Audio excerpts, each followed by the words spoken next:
Bom dia, boa tarde, boa noite. Meu nome é Eduardo Guerreiro Betulosso e eu vou dar continuidade ao vídeo sobre os conceitos de encantamento e desencantamento. Mais especificamente, a gente está introduzindo o conceito de encantamento. Então, no vídeo passado eu falei que a gente citou alguns exemplos, né, de ocorrências frequentes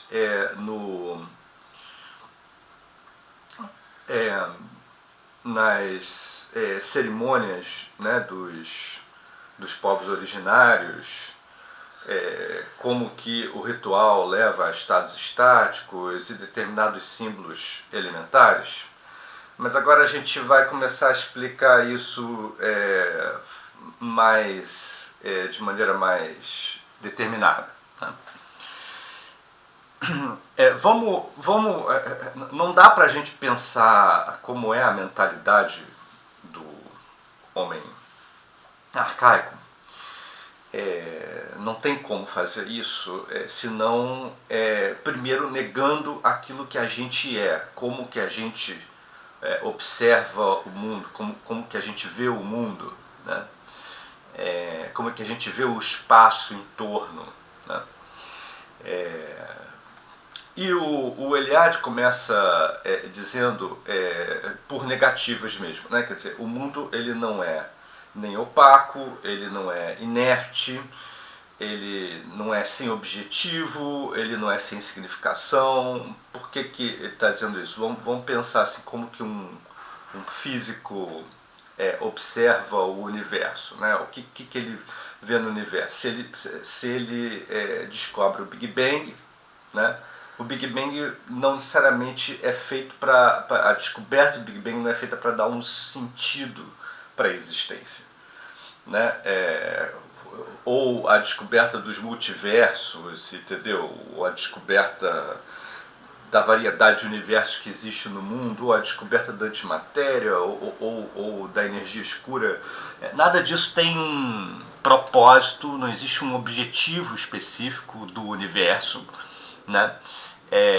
Para ter começado, o nosso universo ter começado com o Big Bang e não existe um objetivo que ele está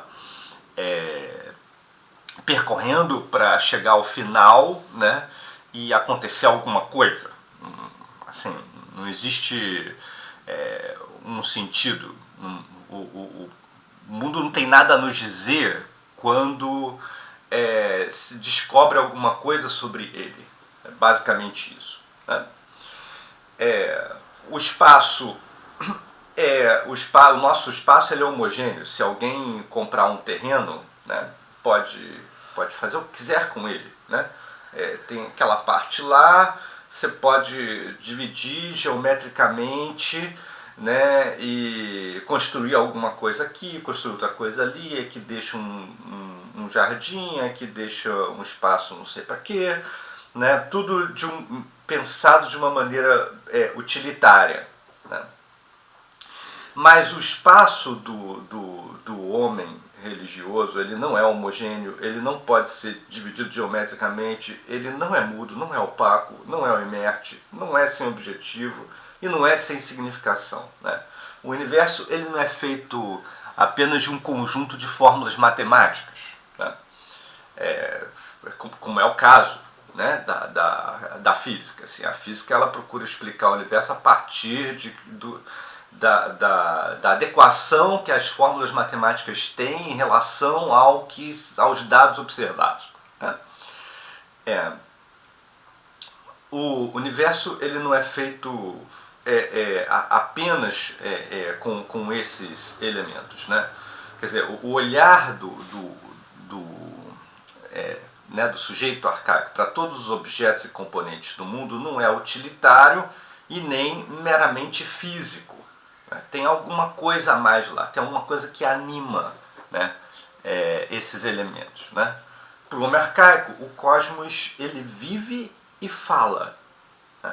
Ele contém sinais e cifras que podem ser desvelados. O cosmos foi gerado pelos deuses num ato criador pleno de vigor, potência, elevação e grandeza que pode ser reatualizado em rituais transformadores da existência profana. Eu imagino que com o meu esquema as coisas fiquem mais claras. Né? Então, ao contrário desse mundo mudo e inerte, né, o cosmos arcaico ele tem sempre mensagem, a todo momento ele está introduzindo mensagens para esse homem. Né? Tem sinais a serem decifrados. Né? Por quê? Porque para início de conversa ele foi gerado pelos deuses. Né? Alguém criou esse cosmos e quem criou foram entes sobrenaturais superiores aos homens que têm condição de produzir o mundo inteiro. Né? E essas pessoas, essas entidades que são superiores, né, aos humanos mortais, elas têm potência, elas têm muito poder. Né? Elas são elevadas, elas são bem mais grandiosas do que os homens. Né? Por isso elas podem produzir, elas podem gerar esse mundo. Ao mesmo tempo, o homem que é menor do que esses deuses, né, ele pode reatualizar, ele pode recriar esse mundo. Ele tem, com o ritual, ele tem a possibilidade de se aproximar dos deuses, entendeu? De se aproximar dos deuses, para sentir esse poder nele, né? E produzir uma espécie de recriação poderosa do mundo em torno dele, porque ele está no centro do mundo. Né? Aquela questão da centralidade. Né? Então,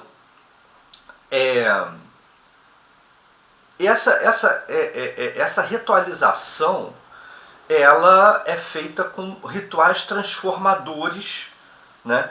Que vão modificar completamente a existência profana e vão dar a ela essa força sagrada. O sagrado, ele não a gente não pode pensar assim como a mentalidade assim da pessoa que é contra as religiões, porque as religiões elas produzem uma mentalidade obediente, etc. Isso é coisa de homem moderno, revoltado, né, com a doutrinação religiosa. Aqui não é o caso. Né? Quando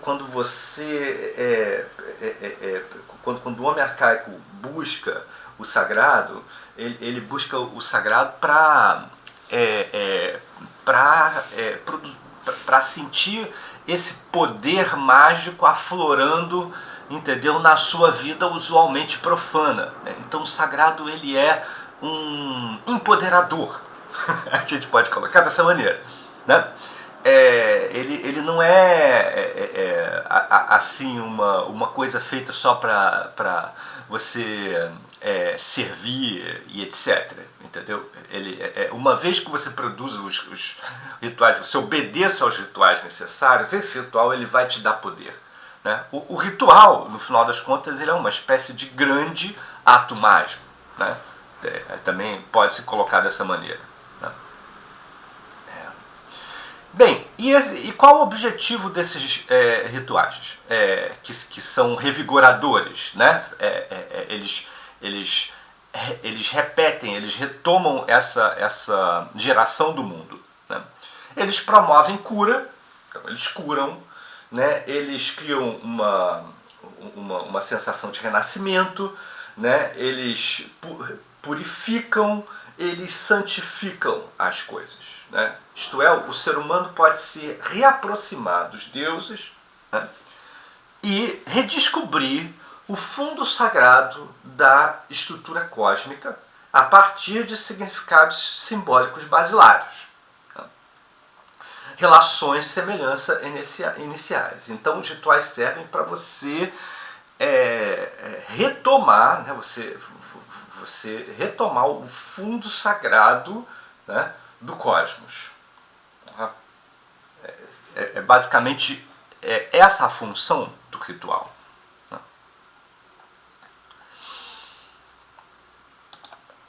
Quer dizer, e aí você tem determinados símbolos básicos, né? Vamos retomar aqui esses símbolos, né? Quando o homem arcaico ele dá ao céu a qualidade de morada dos deuses, né? De elevação espiritual, né? de majestade divina, ele faz isso, né? Tomando consciência da distância que ele tem com os deuses e com, né, o poder absoluto desses deuses, mas ao mesmo tempo ele, quando ele invoca essa majestade, ele procura se aproximar deles, né?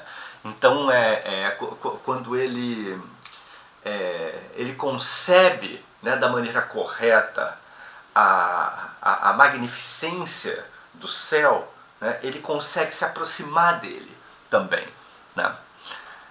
A lua, por exemplo, ela tem um significado, né, em várias culturas se observa um significado feminino e o sol masculino. Então você tem essa complementaridade dos gêneros, né, que fazem parte da estrutura do cosmos como um todo, né? O casamento né, da deusa com Deus, né? Eles compreendem na Terra o caráter materno, né? O lugar de morte e de ressurreição. Então a Terra é sempre a Terra-mãe, ela é vista como mãe, né? Doadora fértil de alimento e de subsistência. Em todos os lugares em que se faz o ritual, né, esses lugares eles são vistos como centro do mundo, né? Quer dizer, tanto a morada como os rituais, eles geralmente são vistos como o centro do mundo, né? Eles produzem correspondência entre corpo, né, o corpo individual, a casa e o cosmos, né? Essas três dimensões espaciais, o corpo como microcosmos, a casa e o cosmos como macrocosmos, né? São diferentes espaços de habitação sagrada e, de forma mais geral, estabelecem correspondência entre o micro e o macrocosmos. E essa correspondência serve também para aproximar o seu microcosmos da totalidade, né? Para você encontrar as associações e as afinidades, né, entre o que você vive e o que você faz e a totalidade do que está acontecendo. Bem, é interessante a gente pensar, né, que esses símbolos basilares do homem arcaico, depois eles foram retrabalhados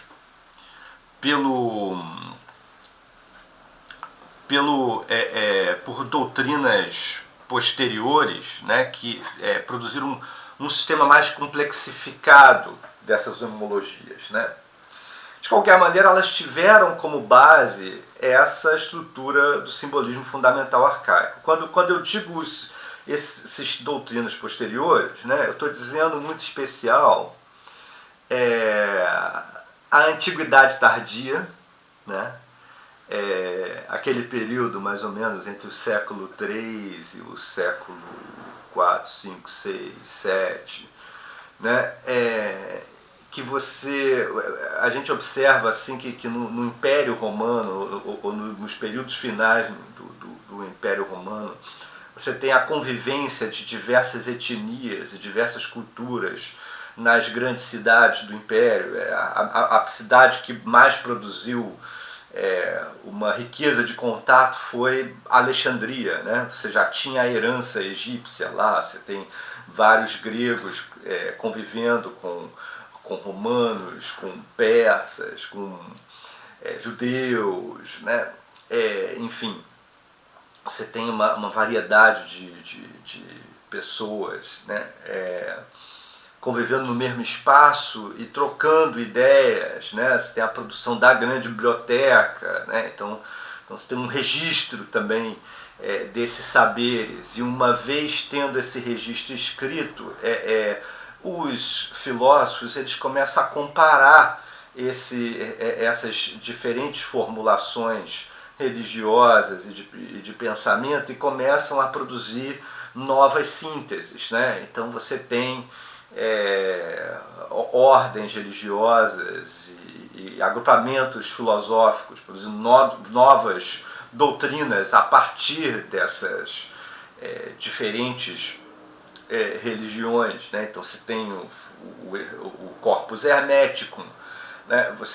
Que é o início do hermetismo. Você tem o gnosticismo, você tem o próprio cristianismo, né? O gnosticismo ele é um tipo de cristianismo, né? Foi um cristianismo que foi herético, foi tornado herético, mas ele você tem o neoplatonismo, né? Então a antiguidade tardia ela produziu essa variedade, e todos esses saberes eles buscaram formular a sua própria cosmologia, né? Enfim, e você também tem esse é um primeiro momento da história em que você pode encontrar, digamos, um desdobramento numa cultura escrita, né, um desdobramento desse simbolismo arcaico fundamental, né, que é uma nova forma de buscar animar o mundo com o saber disponível, tá? E o segundo momento da história em que isso aconteceu foi o Renascimento, né? Foi a filosofia hermética renascentista, em que você também busca saberes diversos, né? Você busca alquimia, astrologia, né? Saberes mágicos locais, de diversas localidades, e também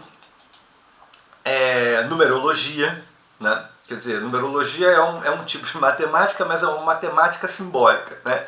Então não é a matemática dissecada da ciência, né? Da especulação científica, é uma matemática toda animada em que você busca associações. E aí esses renascentistas eles pegaram a alquimia, pegaram a astrologia, pegaram a magia, pegaram a numerologia e começaram a produzir relações, em criar grandes sistemas que englobavam todos esses saberes, né? Num sistema maior assim de produção de um cosmos bem complexo, assim, né? Então você tem correlações entre, né, por exemplo, uma planta ela corresponde a uma pedra, né? E essa pedra por sua vez ela corresponde a uma estrela, e essa estrela corresponde a um deus, e esse deus corresponde a um número, entendeu? E esse número corresponde a um elemento alquímico, né? E por aí vai, entendeu? E aí você estabelece um enorme sistema de correspondências de planetas, entendeu? Planetas, deuses e plantas e pedras e etc, entendeu? E elementos e tal. Então o Renascimento ele também assim, uma proposta, né, de produzir uma harmonia celeste entre os patamares do mundo, né? Então se você estuda filosofia hermética renascentista, você vai descobrir, digamos, como que a filosofia, né, com toda a sofisticação que ela tem, né, ela produz a mesma coisa que o homem arcaico fez com a sua riqueza de interação com o seu meio ambiente, né? Assim, o que essa cultura escrita do Renascimento produziu é mais ou menos, a gente pode né, colocar assim, né? Ela é mais ou menos o equivalente na idade da escrita do que o homem arcaico produziu, né, numa cultura oral, né, que tem um outro tipo de erudição também, né? Um outro tipo de conhecimento minucioso, específico do seu entorno, né? A escrita, ela meio que ela abstrai o entorno, de certa maneira, né?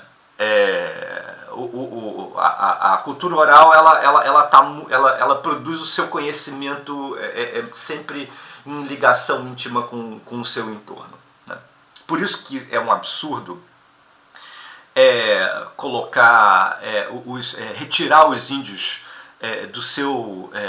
da sua localidade, simplesmente dizer, não, a gente pode tirar vocês, a gente coloca vocês em outro lugar, entendeu?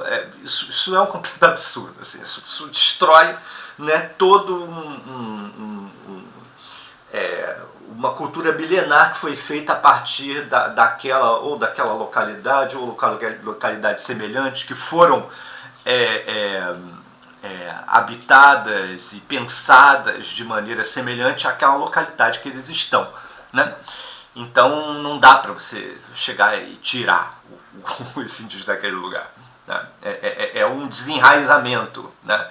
É uma desterritorialização no pior sentido da palavra, né? Ok. Bem, então esses períodos, né, na idade da escrita, eles são desdobramentos cosmológicos de um desejo do homem religioso de compreender, organizar e agir num cosmos encantado e animado. Tá? Eu estou procurando dar a ideia para vocês, isso é uma coisa que tem que ser feita pouco a pouco, né, passo a passo, mas dá uma ideia do que significa o estado do homem encantado, pensamento encantado, entendeu? Então, assim, à medida em que a gente vai analisando, né, todos essas variáveis, né, do pensamento encantado, a gente vai percebendo que ela é completamente diferente do nosso modo de pensar, entendeu? Do nosso modo de agir, do nosso modo de dar sentido às coisas, né?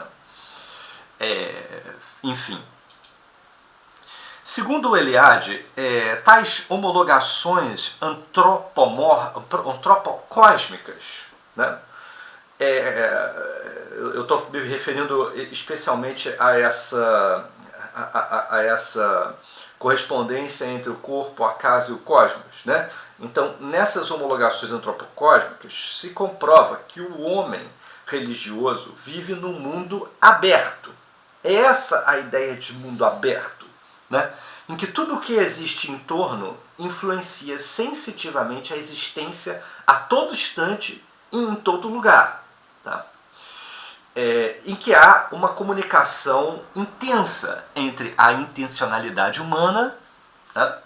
Os seres visíveis, entendeu? Então você cria relações, diálogo com os seres visíveis. Eles conversam, né, com as plantas, eles conversam com os animais, né? Com a natureza, não? Quer dizer, com o meio ambiente em torno e os entes sobrenaturais. Então existe uma interação constante, né, entre homens, entre seres visíveis, entre o meio ambiente e entre os entes sobrenaturais, né?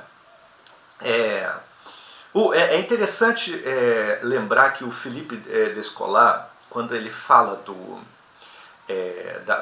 quando ele desconstrói a oposição entre natureza e cultura, né, ele diz que os índios, por exemplo, eles não têm uma noção específica de natureza como algo separado deles, como tem a nossa cultura, né? A nossa cultura ela se destaca da natureza e pensa um conceito de natureza. o sujeito arcaico ele não se coloca dessa maneira, né?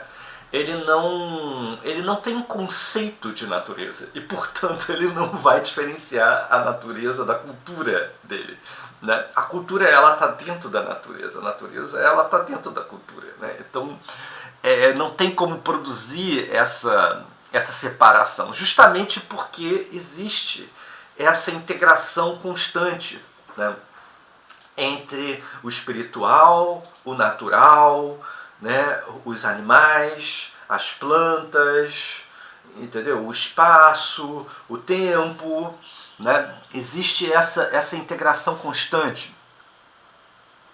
E quando a gente coloca a intencionalidade humana está sempre em relação com isso, é porque todos esses elementos eles estão entrando em contato com o homem. O homem ele precisa produzir escolhas e essa intencionalidade do homem ela entra num diálogo, né, meio que teatral, de certa maneira. São como se fossem personagens. O animismo é isso, né? É um teatro permanente, entendeu? Em que você entra você é um protagonista dessa narrativa, né? Você é um personagem importante nessa narrativa. Então, tudo aquilo que você faz, né, tem efeitos sobre a totalidade, entendeu? E a totalidade ela está sempre esperando que você faça alguma coisa, né? Assim, é muito diferente de quando a gente pensa assim, que o que a gente faz, né, aquilo que as nossas escolhas, as nossas atitudes, né, ao longo do dia, elas não têm grandes relações com o universo, entendeu? O universo não está nem aí para o que a gente faz, né? Assim, nem, enfim, a gente não tem uma participação integrada nessa harmonia cósmica, nesse teatro cósmico, entendeu? Ele não está nem aí pra gente, né? Enfim. A imaginação, quer dizer, não há distância absoluta entre o natural e o sobrenatural. Pelo contrário, o natural está prenhe de participação sobrenatural. Também tem esse elemento. Tem um elemento fundamental aqui, de que eu vou falar mais disso adiante, né? O índio ele produz sempre relações de grande quantidade entre espíritos e animais, entendeu? E os espíritos animais e as plantas e o espírito das plantas. Então os nossos espíritos, os nossos mortos, eles estão em contato com os nossos deuses e tem os mortos das plantas e tem os deuses das plantas e tem os deuses dos animais e tem os mortos dos animais, entendeu? E tudo isso está sempre em constante comunicação, né? A gente, por exemplo, a gente fica meio perdido, né, com o volume de pessoas que a gente tem que se comunicar na rede, né, na internet, né? Então a gente está lá, a gente tem, não sei, a gente tem 3 mil amigos no Facebook, a gente tem 5 mil amigos no Instagram, não sei o que, né? A gente não se comunica com os 1000, mas às vezes a gente chega a se comunicar com as centenas, né? Então a gente se comunica com pessoas que a gente conheceu em determinado momento da outra vida, de outro momento da nossa vida, e mais outro momento da nossa vida, entendeu? E a gente conhece novas pessoas vindas daqueles diferentes momentos, né, que estão ligadas em rede, e a gente fica assim meio perdido, entendeu? Porque a gente fica lá convivendo, a gente convive com as pessoas que a gente consegue se encontrar ao vivo, mas a gente também convive com várias pessoas que a gente está falando. O índio já está mais do que acostumado com isso, entendeu? Ele já tem essa rede de milhares de relações, entendeu, na floresta, né? Na verdade, se a gente quiser aprender alguma coisa em conviver com milhares, a gente tem que aprender com eles, né? Então, enfim, isso foi uma sacada que o Sérgio Kohn falou para mim, em uma das nossas conversas sobre essa relação entre internet e floresta, né? Eu já escrevi alguns textos sobre essa relação entre a povoação da internet e o povoado da floresta, né? Enfim, a imaginação do homem religioso, ela preenche todo o elemento natural de significação, poetização e musicalização sobrenatural, né? Quer dizer, essa animação permanente, ela é uma animação feita de uma musicalização, né? Uma musicalização da natureza e do sobrenatural. Tal harmonia cósmica entre todos os elementos naturais e sobrenaturais estão diretamente ligadas à experiência rítmica, melódica e harmônica da musicalidade do ritual, né? Então, assim, esses componentes, né, da composição musical, eles estão presentes no ritual, né? Além, é claro, do próprio teatro, né? Que não pode se dissociar da música. Música e teatro aqui não podem se dissociar, né? Na verdade, quando a gente chama o ritual de música e de teatro, é a nossa concepção, né, que a gente está meio que, né, separada, que a gente vê no ritual, né? O que a experiência do ritual produz no espaço local específico tem validade central no universo cósmico absoluto. Então o ritual, ele é uma concentração de tudo que acontece no cosmos e intervém, por isso mesmo, pode intervir no cosmos, né?